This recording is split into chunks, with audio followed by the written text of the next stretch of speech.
कहते हैं। आत्मसातीकरण का मतलब साफ साफ यही है कि जो तू कहा था वो सही और जो हम कह रहे हैं वो सही। समझे नहीं समझे आप लोग? आत्मसातीकरण का मतलब विरोध नहीं करना है साथी। समझे नहीं समझे?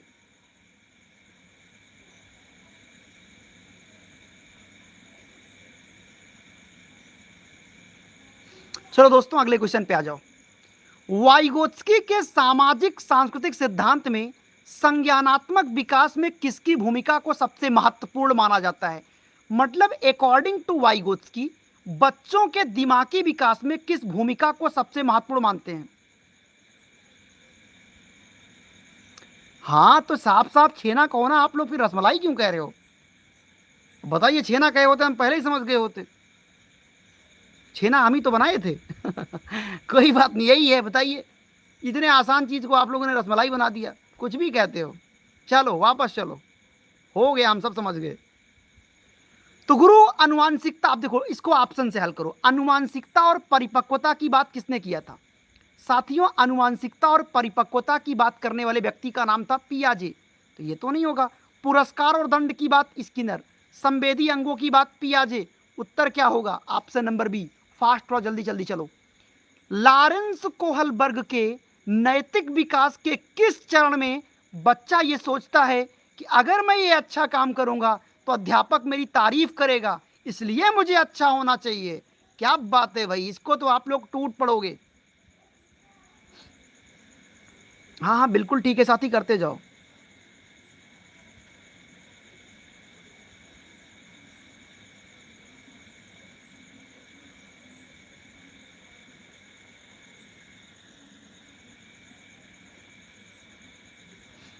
देखो, अभी मैं पढ़ाया था ना कि जब क्वेश्चन में बच्चे से उम्मीद की जाए, तुम यार काहे डरते हो?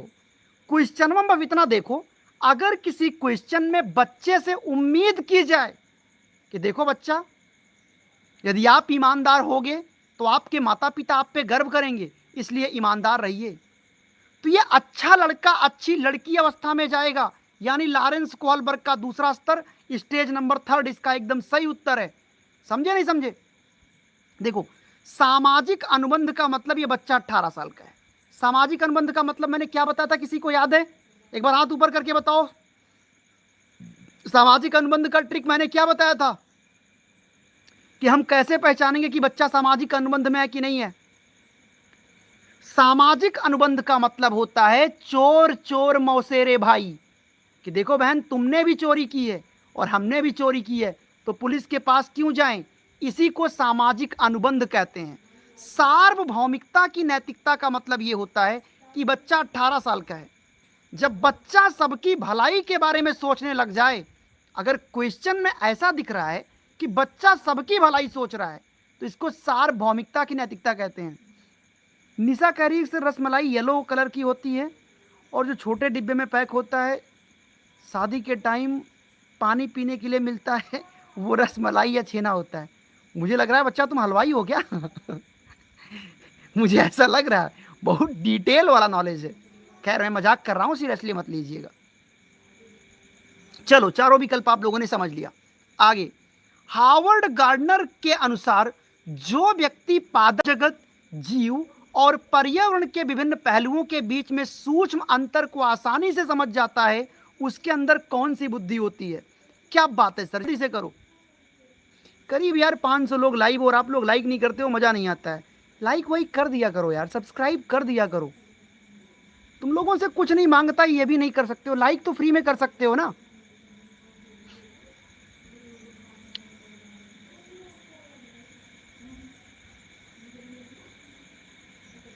देखो, जयशंकर जी कह रहे हैं कि सब पता है, हम ओपिनियन। यार भाई, मैं मजाक करूं, मुझे सच में नहीं पता है। मैं मजाक नहीं करता हूं, सीरियसली बता रहा हूं, क्लियरली बात मैं बता रहा हूं। लेकिन आपको लगता है ऐसा नहीं है, ठीक है। वापस आते हैं दोस्तों। ये जो पर्यावरण की बात, अगर किसी व्यक्ति को जीव पर्यावरण की जानकारी है, तो इसके अंदर दोस्तों प्राकृतिक बुद्धि होता है, स्थानिक बुद्धि चित्रकार के अंदर होता है, तार्किक गणितीय बुद्धि की बात उन्होंने किया नहीं है। शारीरिक और गतिक बुद्धि किसके अंदर होता है? बस के ड्राइवर में, जो तत्काल निर्णय लेता है, गतिक बुद्धि। एक क्रिकेट का प्लेयर, जो गेंद तेजी से सामने आता है, उसको तुरंत निर्णय लेना होता है कि खेलूं कि छोड़ दूं। तो उसके अंदर दोस्तों क्या होता है, गतिक बुद्धि होता है प्यारे भाई, या उसी को शारीरिक बुद्धि कहते हैं।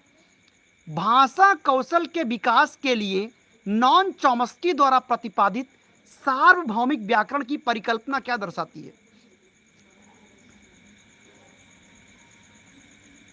अरे ठीक है यार, आप लोग कह देते हो ना, ये बहुत नीक लगता है ना। बाकी अब देखो, जब मैं खाली होऊंगा तो निकलूंगा तो देखूंगा क्या कैसे क्या है ना।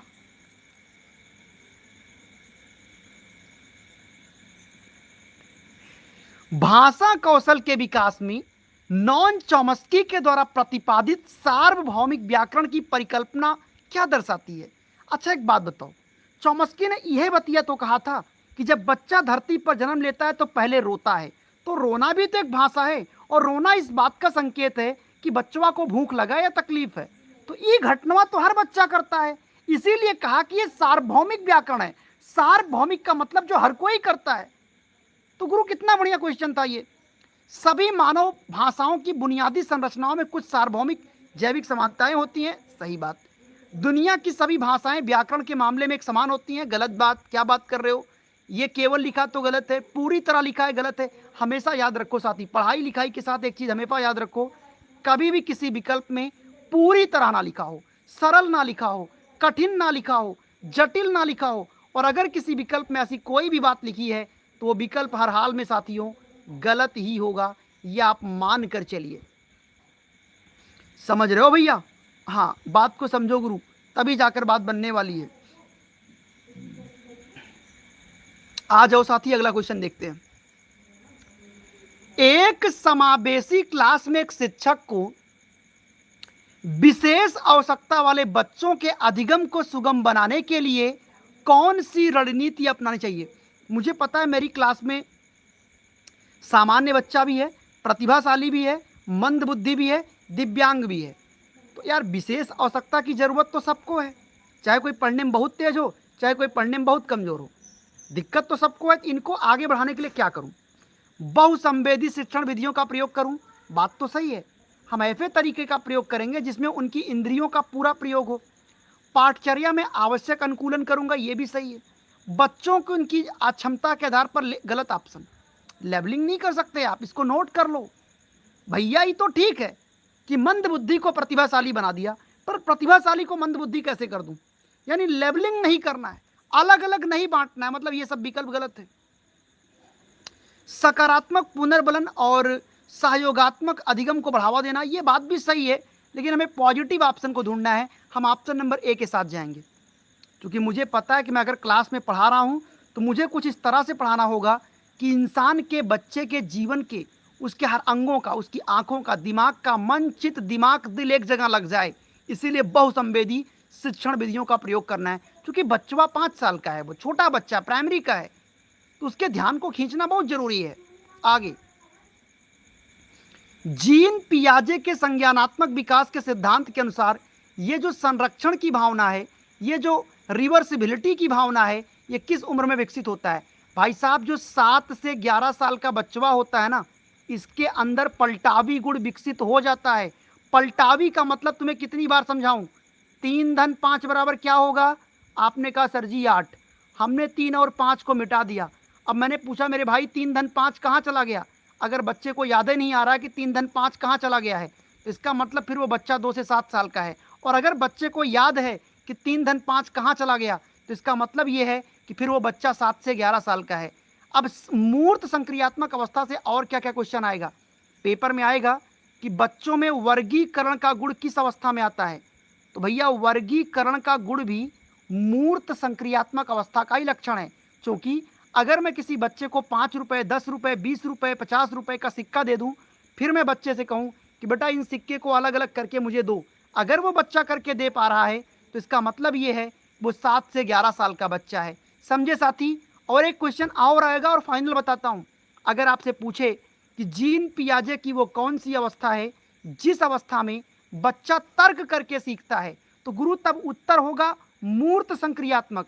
लेकिन अगर पेपर में ये पूछ ले कि जीन पियाजे की वो कौन सी अवस्था है जिस अवस्था में बच्चा तर्क के साथ कल्पना भी कर सकता है, चिंतन भी कर सकता है, तब आपका उत्तर बदल के हो जाएगा अमूर्त संक्रियात्मक अवस्था मतलब 11 से 15 साल का बच्चा है वो।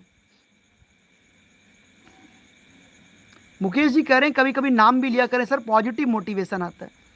यार नाम तो हम लेना चाहते हैं, लेकिन समस्या ये रहती है साथी, अगर मैं नाम बार बार लूंगा ना तो दिक्कत ये होती है, कुछ लोगों को बुरा भी लगता है, सर जी इरिटेट हो जाता हूँ, बार बार नाम ना लिया करो। नाम लेने पे थोड़ा समय ज़्यादा जाया होता है, लेकिन बीच बीच में मैं नाम जरूर पढ़ता हूँ ताकि लोगों को ये ना लगे कि ये भाई रिकॉर्डिंग क्लास है, क्योंकि रिकॉर्डेड क्लास में कभी नहीं देता हूँ। साथियों अगला क्वेश्चन अभी है, भाई क्यों परेशान हो, अभी है क्वेश्चन। लेव वाइगोत्स्की के अनुसार उच्च मानसिक क्रियाओं का विकास किस माध्यम से होता है? हमको तुरंत ही याद आया, हम वाइगोत्स्की को देखकर तुरंत ही याद आ गए, है ना। वाइगोत्स्की को देखकर तुरंत याद आया कि वाइगोत्स्की ने कहा था कि बच्चा हिमालय के पर्वत पर जंगलों में बैठकर नहीं सीखता, बच्चा समाज में लोगों के बीच में चर्चा परिचर्चा अंतःक्रिया करके सीखता है। हाँ, इसी को कहते हैं सामाजिक अंतःक्रिया। निश्चित रूप से आपको यह बात पता ही होगा, जेडपीडी का सिद्धांत किसने दिया? वाइगोत्स्की ने। इसके फोल्डिंग किसने दिया? वाइगोत्स्की ने। पाड़ या मचान शब्द का प्रयोग किसने किया? वाइगोत्स्की ने। संभावित विकास, समीपी विकास, निकटवर्ती विकास का सिद्धांत किसने लिया? वाइगोत्स्की ने। आगे, लॉरेंस कोहलबर्ग के नैतिक विकास का जो परंपरागत अवस्था है, चरण नंबर 4 को कहते हैं कानून पालन की व्यवस्था की नैतिकता। कहां पे है? ये है सामाजिक व्यवस्था को बनाए रखने वाला। कितने लोगों को आ रहा था ये वाला? अच्छा, जितने लोग इसको कर गए ना, मैं मानता हूं यार वो पढ़े हैं, उनको याद है। हाँ देखो, परंपरागत अवस्था का मतलब ये बच्चा 12 साल का है, और 12 साल का जो बच्चा होता है उसमें दो तरह के बच्चे होते हैं। एक बच्चा वो होता है जिससे उम्मीद की जाती है कि बेटवा तुम पढ़ो, क्योंकि लोग पढ़ रहे हैं, तो वो तो स्तर नंबर 3 का होता है। और एक बच्चा वो होता है जो स्वयं से अच्छाई बुराई समझता है, तो वो तो स्तर नंबर 2 में है, लेकिन स्टेज नंबर 4 में है। ये सब मैं पढ़ाया हूं भैया। अगले क्वेश्चन पे आ जाओ, क्वेश्चन नंबर 30। व्यक्तिगत विभिन्नताओं के संदर्भ में निम्नलिखित में से कौन सा कथन सबसे ज्यादा उपयुक्त है? बताओ साथी, व्यक्तिगत विभिन्नताओं के संदर्भ में कौन सा कथन सबसे ज्यादा उपयुक्त है? व्यक्तिगत भिन्नता का मतलब मैंने बता दिया ना कि दुनिया के कोई भी दो बालक एक जैसे नहीं होते, उनकी रुचि व क्षमता अलग अलग होती है, उनके काम करने का तरीका अलग अलग होता है, यह व्यक्तिगत भिन्नता होता है। इसके विषय में कौन सा विकल्प सही है? सभी बच्चों की सीखने की गति और शैली। गलत बात भाई, दुनिया का हर बच्चा अलग है, सबके सीखने की क्षमता अलग है, तुम कह रहे हो एक जैसा होता, गलत बात है। बच्चे में व्यक्तिगत विभिन्नताएं मुख्य रूप से, अच्छा बच्चा इसलिए अलग होता है क्योंकि सबके माता पिता अलग है। देखो बात तो सही है, लेकिन तुम केवल काहे कह रहे हो भैया? व्यक्तिगत भिन्नताएं अनुवांशिक भी होती हैं और साथ में वातावरण का परिणाम भी होता है। सही बात तो यह है कि माता पिता पे जन्म मिला इसलिए बच्चा अलग है, लेकिन वो अलग अलग और इसलिए बनता है साथी क्योंकि उसका वातावरण अलग है ना भाई। कोई चोर बन गया, कोई डॉक्टर बन गया, कोई इंजीनियर बन गया, तो वातावरण का भी तो परिणाम होता है। तो यहाँ पे सी वाला विकल्प एकदम सही है साथी। अभी क्लास खत्म नहीं हुआ है, अभी 2 क्वेश्चन मैं और करूंगा। अल्बर्ट बंडूरा के प्रयोग से क्या निष्कर्ष निकलता है? हम सबको पता है, अल्बर्ट बंडूरा ने कहा था कि बच्चा समाज में लोगों को देखकर उनके जैसा बनने की नकल करता है, यही सामाजिक अधिगम है। आक्रामक व्यवहार की बात उन्होंने किया ही नहीं था, ये केवल लिखा है, यहां पूरी तरह लिखा है, यहां केवल लिखा है। हम विकल्पों से हल कर लेंगे साथियों। मैं अपनी दिमाग को, जब मैं बहुत छोटा था तब भी, जब मैं एग्जाम देता था तो भी, तो मेरे मन में एक बात चलती थी, यार पढ़ तो बहुत कुछ रहा हूं, कहीं पेपरों में अगर ऐसा ना मिला तो मैं चाहता था कि मैं ऐसी परिस्थिति अपने लिए बनाऊंगा कि अगर कुछ ना समझ में आए तो मैं ऑप्शन से हल करूंगा, लेकिन तुक्का नहीं मारूंगा, काम हो जाएगा। तो ये जो कॉन्सेप्ट आपका बेहतर हो जाता है ना, तो पेपर में सेम टू सेम प्रश्न आए चाहे भाड़ में जाए, लेकिन तुम्हारी समझ इतनी बेहतर हो जाती है कॉन्सेप्ट के द्वारा कि प्रश्न देखते ही तुम उत्तर बना ले जाते हो। तो आपके अंदर वो टैलेंट लेना है, ये झूठी बातों में मत आना कि हम हूबहू क्वेश्चन फंसा देंगे, वो बातें अलग की हैं। मोटिवेशन के लिए सब नीक लगता है, मोटिवेशन के लिए सब बतिया अच्छा लगता है, लेकिन हमको ये समझना है कि कॉन्सेप्ट इतना बढ़िया करूंगा कि पेपर चाहे जहां से बने हम बना ले जाएंगे। आगे, समावेशी शिक्षा का क्या मुख्य उद्देश्य होता है? मैंने पढ़ा दिया। सामान्य और विशिष्ट अलग किसी को नहीं करना है, केवल यहाँ पे निगेटिव वर्ड है, मानकीकरण निगेटिव वर्ड है, हो गया उत्तर। विविधता का जश्न मनाना है, हर बच्चे को उनकी क्षमता के अनुसार गुणवत्तापूर्ण शिक्षा देना है। एकदम सही बात है। समझे कि नहीं समझे? समावेशी क्लास कहती है कि मेरी क्लास में हर जाति, हर पृष्ठभूमि का बच्चा, अमीर गरीब सब है, लेकिन सबको उनके बुद्धि के अनुकूल शिक्षा देना है, सबको एक ही छत के नीचे पढ़ाना है। यही समावेशी क्लास है। तो प्यारे भाइयों और साथियों, ये रहा आपका आज की ये क्लास। हमें भरोसा है, हमें उम्मीद है कि आपको हमारी ये क्लास बेहद पसंद आई होगी। फिर भी अगर आपके मन में डाउट है, शंका है, तो बिना डाउट पूछे मत जाइएगा। बाकी दोस्तों, थोड़ी देर में टेस्ट सीरीज आपके व्हाट्सएप पे आ जाएगा, घबराना नहीं। और हाँ, ये सूचना आपको समझ लेना है 1 मिनट के अंदर में कि जो लोग सीटेट कई सालों से नहीं पास कर पा रहे हैं, बार बार 70 से 90 नंबर के बीच में फंस जाते हैं, ऐसे में क्या करें, ऐसे में क्या तरीका अपनाया जाए कि पहली बार में रिजल्ट हो। देखो दोस्तों, सीटेट में बार बार फंसने का 2 कारण है। बिना मतलब का 10-10 घंटे का मैराथन देखना, मोटी मोटी किताबों को समेटना, ये सब गलती नहीं करना है। सीधी सी बात है, आपको पता है कि तुम्हारे पेपर में 150 प्रश्न आता है, उसमें सब बदल जाएगा, लेकिन 90 क्वेश्चन आपके कंट्रोल में है। सबसे पहले पेडागोजी सीखो, ये कर लोगे तो 90 यही करा देगा। दूसरी बड़ी गलती लोग क्या करते हैं कि पेपर में जो 60 नंबर टॉपिक आता है, वो लोग क्या करते हैं, सब कुछ पढ़ते हैं। सब मत पढ़ो, कुछ नहीं याद होगा। जो मेन टॉपिक है वो मैंने आपको इस 60 पेज में दे दिया है। इससे क्या होगा कि लगभग आप 105 110 नंबर कमा लोगे। लेकिन हमारी मंशा ये है कि आप लोग 115 120 तक जाओ। तो इसके लिए मैंने जो आयोग ने 14 सालों में प्रश्न पूछा है, 2011 से लेकर 2026 तक आयोग ने 14 सालों में 20,000 क्वेश्चन पूछे हैं। तो क्या सारे क्वेश्चन पढ़े जाएं? बिल्कुल नहीं। उनमें जो चुनिंदा है 500 सेलेक्टिव क्वेश्चन, उनमें से बहुत सारे प्रश्न आपको पेपर में मिल जाएंगे। और इतना अगर आपने कर लिया तो आप बाजी पलट दोगे। साथियों, आपको कैसे मिलेगा? नीचे ये नंबर दिख रहा है 9653050981 पे आपको सीधा कॉल करना है, या डायरेक्ट व्हाट्सएप मैसेज करके आप इसे परचेज कर सकते हैं। साथियों, इसकी जो फीस होती है, पूरा खर्चा तो 999 है, लेकिन ऑफर प्राइस में आपको मिल रहा है 499 में। ठीक है। बाकी दोस्तों, आप लोगों का कोई डाउट हो तो बता दो मेरे को। कोई भी डाउट अगर हो तो कमेंट में लिखो। गुलशन, राजेंद्र, अजय सब कह रहे हैं सर क्वेश्चन नंबर 26 को एक बार दोबारा फिर डिस्कस कर दो। ओके, 26वां क्वेश्चन में क्या तकलीफ हो गई यार? आता हूं मैं, आता हूं। क्वेश्चन नंबर 26 में आपकी तकलीफ हो गई है। ओके ओके ओके, मैं समझ लेता हूं। आपकी तकलीफ जायज है, हम एकदम समझ गए। क्वेश्चन नंबर 26 में जो बात आप कह दी है वो मैं पूरा समझ गया हूं। तकलीफियां जायज थी।